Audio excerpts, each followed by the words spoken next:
taasisi ya kumbukumbu ya Mwalimu Nyerere kwa maana ya mwenyekiti wao na bodi yao, kwa heshima kubwa mlionipa ya kuwa mgeni rasmi kwenye siku muhimu ya leo. Lakini pia nimeguswa sana na kauli mbiu ya shughuli hii ambayo ni vijana na Mwalimu Nyerere, imarisha vijana kwa ujenzi wa taifa madhubuti na maadili ya taifa letu. Kama ambavyo wasemaji kadhaa wametangulia kusema, nimeguswa na kauli mbiu kwa sababu ya historia yangu na vijana katika nchi yetu. Nimekuwa mwenyekiti wa umoja wa vijana wa CCM kwa miaka 10. Nimekuwa naibu waziri wa vijana, nimekuwa waziri wa vijana, nimekuwa mwenyekiti wa baraza la wadhamini la umoja wa vijana wa CCM. Nimekuwa kiongozi wa umoja wa vijana katika level ya baraza katika Afrika Mashariki. Lakini vile vile alipofariki baba wa taifa Mwalimu Nyerere, baraza la mawaziri lilipotafakari watu wa kwenda kuchukua mwili wa baba wa taifa Uingereza, mimi ndiye niliteuliwa kuwa mwakilishi wa vijana wa nchi yetu.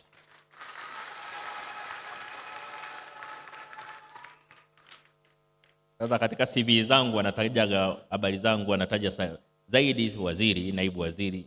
Hivi sio muhimu kwenda kuchukua mwili wa baba wa taifa.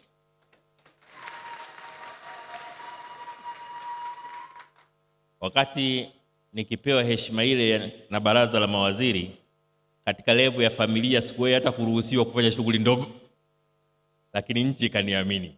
Mimi kwetu kwenye familia yetu, hata katika mimi mtoto wa pili, kwa hiyo mambo makubwa ya kifamilia yule firstborn ndio anatangulia, na anajua kuitumia nafasi yake. Hata sasa utaweima uko wapi, natamani mnongoneze wewe niite vizuri.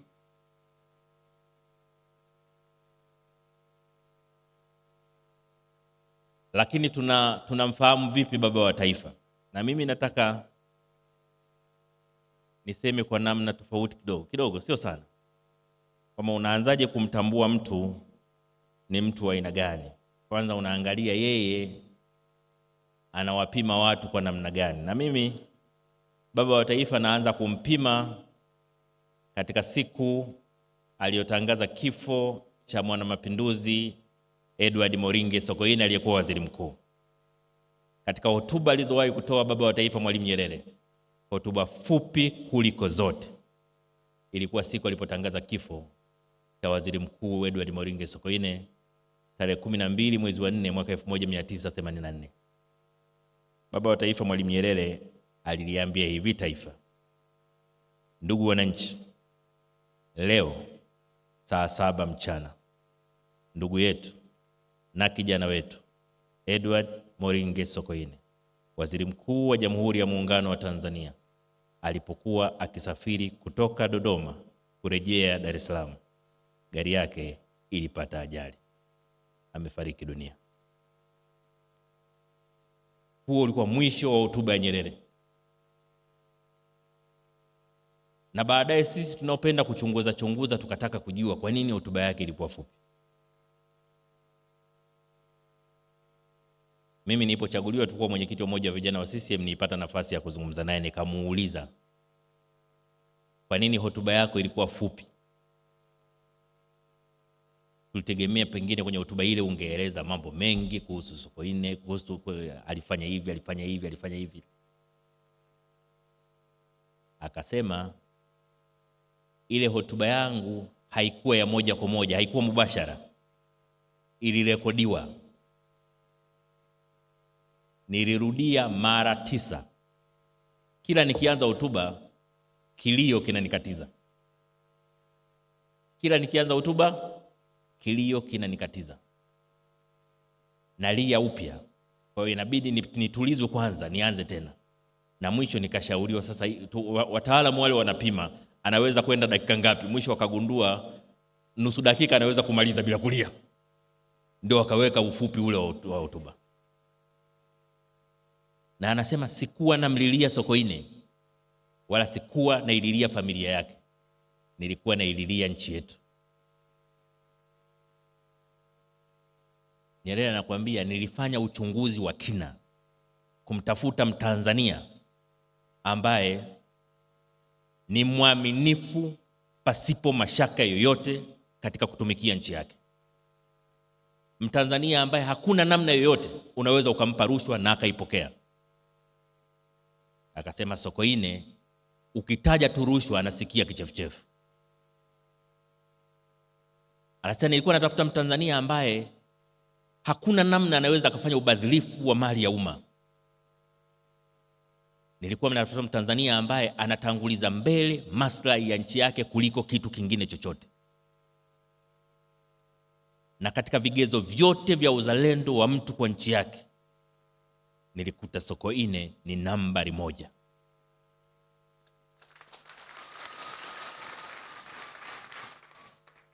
Na anasema tulifika mahali tukaelewana na wenzangu. Amesema kwa muda mrefu nilikuwa nafikiria kuachia urais wa Tanzania na kukabidhi mtu. Lakini kila mtu alikuwa na hofu unamwachia nani. Lakini nilifika mahala tukaelewana wote kwenye kamati kuu, kwenye baraza la mawaziri, hakuna swali tena, kila mtu anajua rais ajaye ni Edward Moringe Sokoine. Nyerere anasema hicho ndicho kilichoniliza. Alitamani nchi iongozwe na mtu mkweli, mtu mwadilifu, mtu anayeipenda nchi yake. Mtu ambaye mali ya taifa itabaki kuwa mali ya taifa, na yuko tayari kutumia nguvu na akili zake zote kutumikia nchi yake. Hiyo ndio aina ya mtu Nyerere alimtaka. Na kwa maneno mengine, alikuwa anatutafutia mtu anayefanana naye.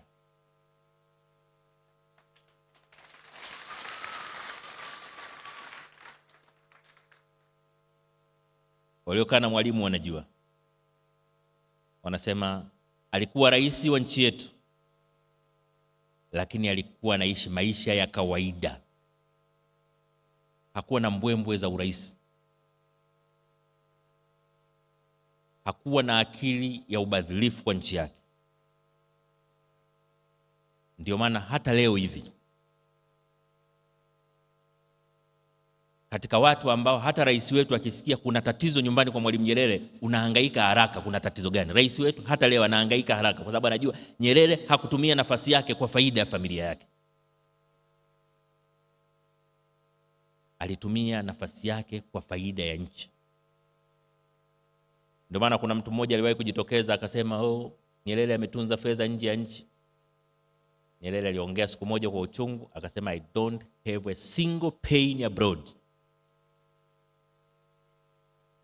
Sina hata senti moja nje. Kwa kama taifa letu liliwahi kuwa na bahati, basi ni kupata rais aliyeipenda nchi yake kama Julius Kambarage Nyerere.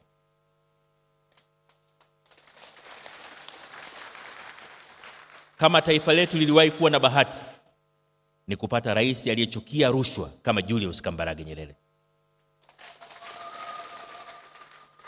Nyerere alikataa rushwa kwa maneno na vitendo. Kwa maneno na vitendo. Anapokuambia naichukia rushwa, alimaanisha kwamba anaichukia rushwa.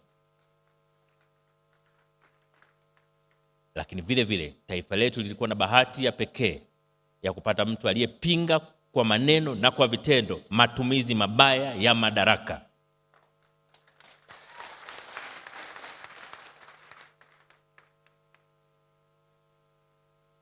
Kosa kubwa ambalo viongozi wengi tunafanya ni kutumia vibaya imani tunayopata kutoka kwa wananchi wetu. Ukiaminiwa na wananchi, manake wanakutarajia utumie madaraka waliokupa kwa maslahi ya wananchi, sio kwa maslahi yako.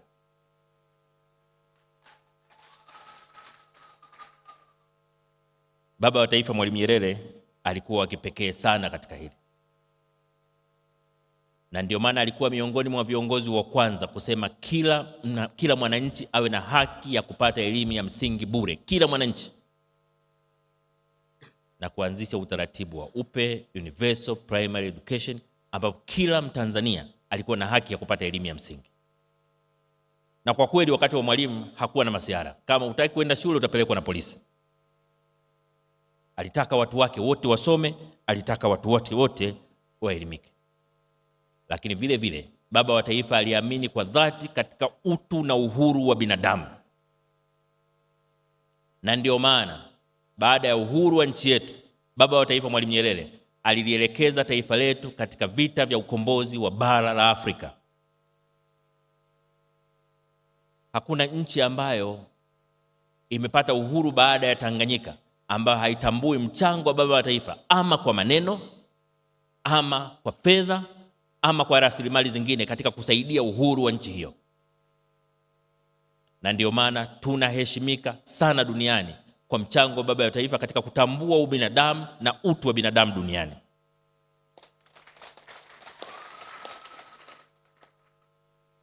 Lakini baba wa taifa vile vile alitujengea taifa moja la Tanzania lenye makabila zaidi ya 120, lakini linalojihisi kama taifa moja nje ya makabila. Baba wa taifa alitujengea taifa ambalo alijitambulishi na dini.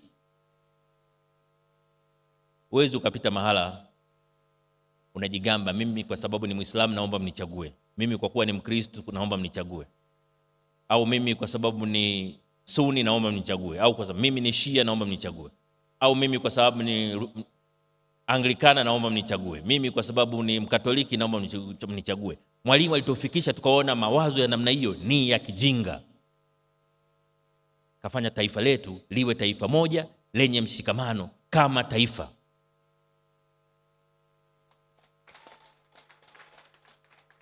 Lakini vile vile baba wa taifa Mwalimu Nyerere katutengenezea misingi ya amani, utulivu na mshikamano katika nchi yetu. Yeye hana deni katika hapo alipotufikisha. Tukiharibu tumeharibu sisi wenyewe. Katika amani, mshikamano na utulivu wa nchi yetu, baba wa taifa hana deni na nchi hii. Ametufikisha mahala ambapo tukiharibu tumeharibu sisi wenyewe, na tutakaojilaumu ni sisi wenyewe. Na vitu vinavyoweza kuleta mpasuko vyote alitufundisha.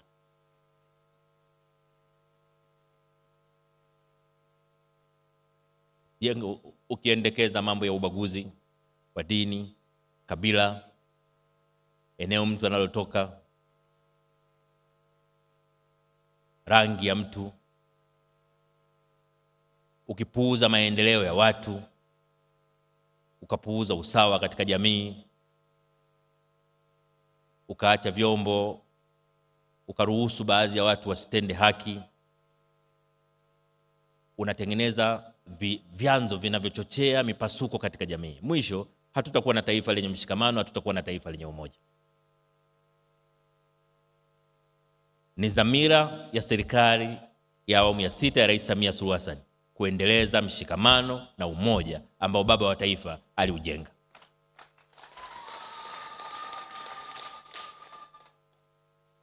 Vijana wa leo wana mambo ya kujiuliza.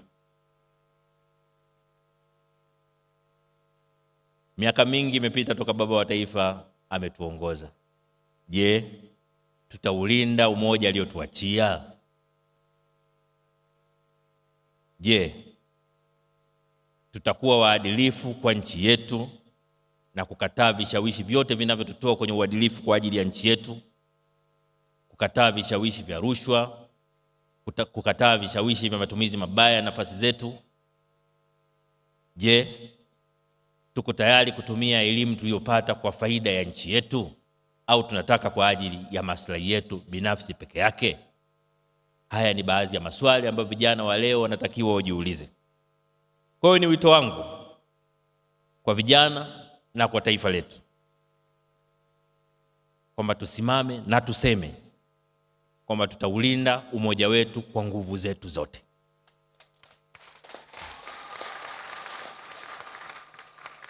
Tusimame na tuseme tutajenga uadilifu katika sekta zote, kwa mtu mmoja mmoja na kwa taasisi zetu. Tusimame na tuseme tutatumia elimu na ubunifu wetu katika kukuza maendeleo ya nchi yetu. Tusimame na tuseme tutafanya kila ilo ndani ya uwezo wetu kuimarisha misingi ya kujitegemea kiuchumi, kiakili na kimaamuzi ili kuijenga nchi yetu. Na tutambue huu ndio wajibu wa kizazi hiki. Tunawashukuru sana baba wa taifa na kizazi chake na aliyofanya nao kazi, kina mzee Kimiti, mzee Pinda, mzee Mavunde, wote hao wamefanya kazi wakati wa Mwalimu, na wazee wenzao ambao si wengi ambao bado wapo. Tunawashukuru kwa kazi waliofanya kwa kizazi kile.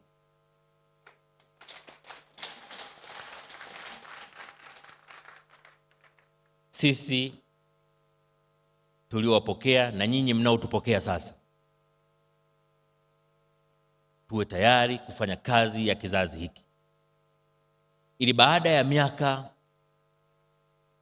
100 inayokuja vizazi vyetu vije vitambue mchango tulioutoa kwa nchi yetu.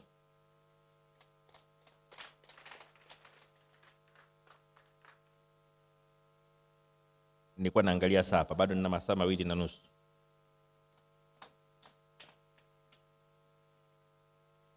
Na kwa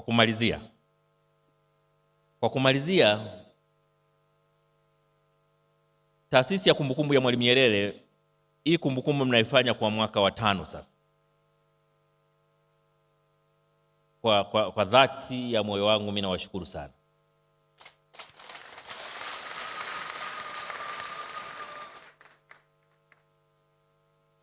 Kama kuna kitu kimekuwa kikinipa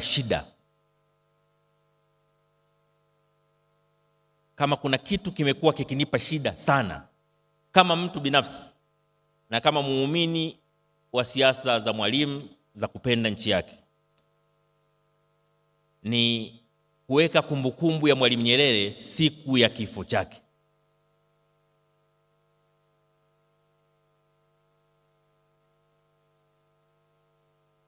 Kwa bahati nilikuwepo wakati Mwalimu anafariki. Nilikuwa tayari kiongozi kwenye chama. Natambua hisia, majonzi, mtikisiko uliotokea katika siku ya kifo chake taifa lilipoambiwa, lakini halalishi kuendelea kufanya siku ya kifo chake kuwa siku ya kumbukumbu kwa taifa letu. Tanzania haikunufaika na kifo cha Nyerere. Tanzania ilinufaika na maisha ya baba wa taifa Mwalimu Nyerere.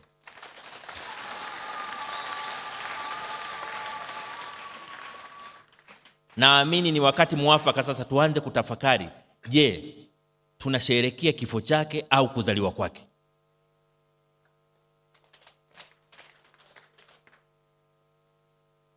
Mimi kwa maoni yangu tu, kusema ukweli, kwamba tunasherehekea kifo cha mtu aliyekuwa anatuumiza, dikteta fulani hivi, mtu ambaye alikuwa na madhara makubwa kwa nchi yake. Ikitokea ameondoka, siku yake aliyoondoka ndio siku ya kusherehekea. Lakini mtu ambaye amekuwa na mchango kwa taifa, mtu ambaye kila mtu anathamini kwamba alikuwa na mchango wa pekee kwa taifa hili, ni vizuri tukasherehekea siku ya kuzaliwa kwake.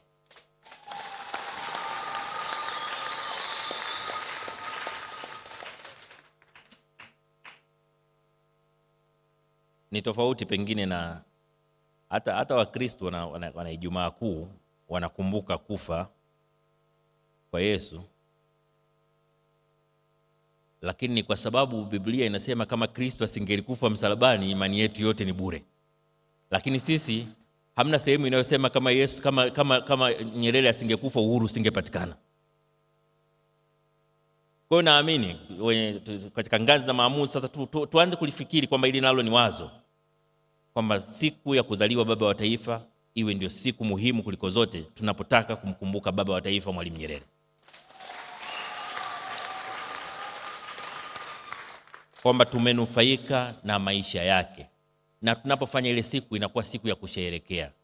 Nyinyi mnajua inapokuwa siku ya kumbukumbu ya kawaida hii tunayofanya, kwa kweli inakuwa siku fulani ya huzuni sana, na mnahuzunika sana, hasa wale tulioshuhudia ikitangazwa hii tukiwepo. Kwa nini siwe siku ya furaha? kwamba kuna zawadi Mungu alitoa kwa Tanzania ya baba wa taifa Mwalimu Nyerere. Iwe siku yetu ya kufurahi, kufanya kazi za kujitolea, kusaidia wagonjwa, kufanya kazi kwenye maeneo ya shule, kila mahala. Yani nchi inamkumbuka mtu ambaye alikuwa na mchango kwa nchi yake. Sasa ili nawaachia muendelee kulizungumza, lakini naendelea kuwapongeza taasisi yetu kwa kazi kubwa waliofanya ya kutambua na kuthamini mchango wa baba wa taifa. Taendelea kuuzungumza na kuujadili, kwa sababu mchango wa baba wa taifa ni urithi wa pekee sana kwa kizazi chetu, na hasa utakapoendelea kufundishwa na kuelimishwa, ili watu wetu waendelee kujua kwamba hatuna nchi nyingine zaidi ya Tanzania. Nawashukuru sana watoa mada wote, nawashukuru sana washiriki wote wa kongamano kwa uzalendo wenu. Kufika kwenu ni kutambua nafasi ya baba wa taifa katika nchi yetu. Nawashukuru viongozi wa JKT kwa kuleta vijana, kwa sababu ni ukweli ulio wazi kwamba JKT iliasisiwa na baba wa taifa Mwalimu Nyerere.